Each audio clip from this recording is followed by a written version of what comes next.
Now, what was that word that Mel Gibson said at the very end of Braveheart, his last line? Freedom!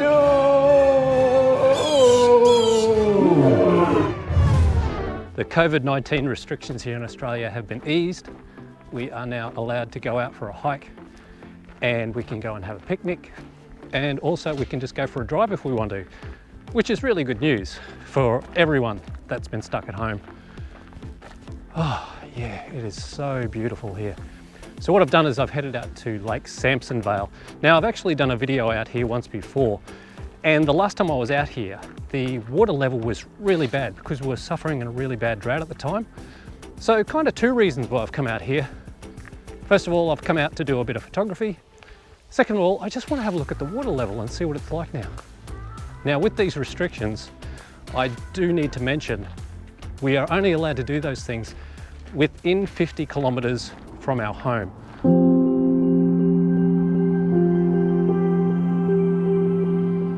Oh wow. So we had that good bit of rain here in Australia in January and February. There was quite a lot of flooding. But I can tell already that the water has come right up. And I'm just going to show you a little section here. I've actually filmed here once before.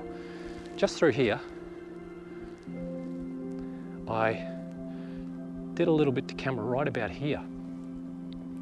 And what I did was I walked through here, and I remember walking through this bush last time, and these trees here were actually out of the water, but now at the base they're underwater.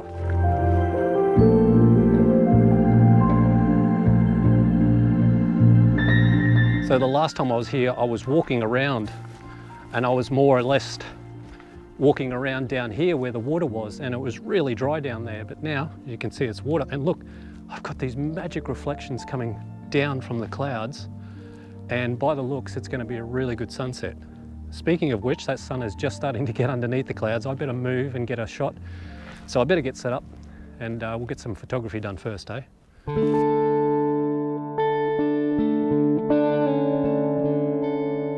Okay, so I'm set up here with the Nikon D850, and I've got my 16 to 35mm lens on. And I found this really nice frame, a bit different to the last time I was here. This time I've got this really stunning tree. It's almost like it's got the antlers of one of those deer in Scotland on it. It's just amazing, and I'm getting this picture perfect reflection of it in the water. The water is dead still. Colour is just starting to come through onto the cloud now. So I've timed it just right, thank goodness. I didn't actually get the sun going down behind the cloud, but I'm expecting a good batch of colour to come out in that cloud, and it should reflect it down into the water. Settings on the camera, I'm shooting in manual mode. I'm shooting at f11 at the moment. I've got it at about 1/10 of a second. I've added a 0.6 ND soft grad just to take that edge off the sky. And yeah, I'm also just shooting on a slight delayed timer. I actually forgot my remote this time, so I'm just going to rely on that timer so I don't get any shake on the camera.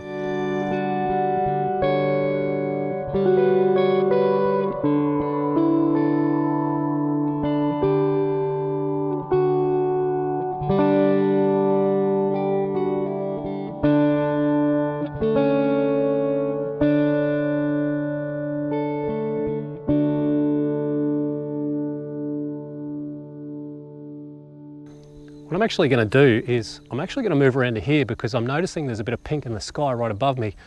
So if I just pick up the camera, we'll go over here, and I think I'll go into something like portrait mode.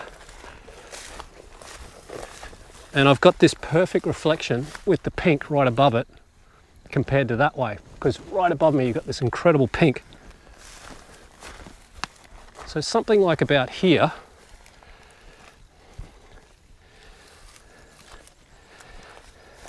Yeah, I'm liking this better. I'm just going to go up into a portrait mode. Once again, what I'm going to do is I'm just going to do a bit of B-roll with my little Sony camera here. But I'm getting this amazing streak of cloud. I don't know if you can see that right above me. Incredible pink strip of cloud right above me here, and it's coming down and it's just reflecting beautifully with that lone dead tree out there. So I'm liking this frame better compared to the other one looking out to the west. So you can see there I've isolated that tree by going up into portrait mode, and I've just followed the contours of the cloud going straight up, and I've got that acting as a lead-in line almost. So that's at f11 at a half a second, ISO 64, and that's sitting at about 28mm on the 16 to 35mm lens. Look at that colour. Wow. I don't know if you can hear this on my microphone, but I've got these stunning little fairy wrens. Australian fairy wrens are chasing me. They're just over top of my camera bag. They are so beautiful.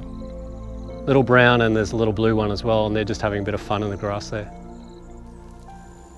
So once again, I use the self-timer so I don't get any sort of camera shake. Also, very importantly, what I do with the 16 to 35mm is I turn the VR off on it, because if you have your VR turned on your lens while you're on the tripod, it actually does add a little bit of shake while you're doing any sort of exposures on your camera, like long exposures. So I make sure that I turn that off. Wow, have a look at that. That is going off.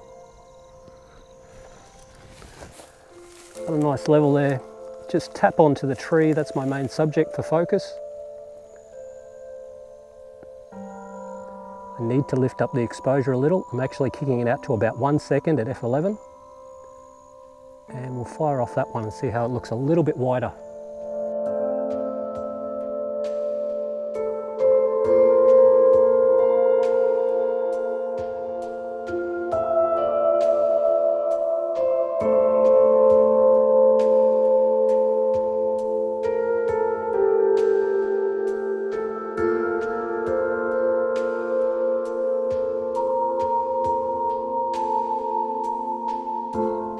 There is just a tinge of colour out this way.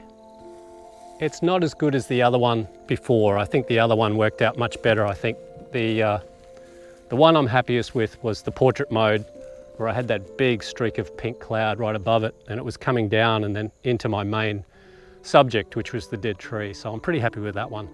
So I think what I'll do is I might call it a day. My first free day. Thank you so much for watching. Never stop creating, and I will see you next time.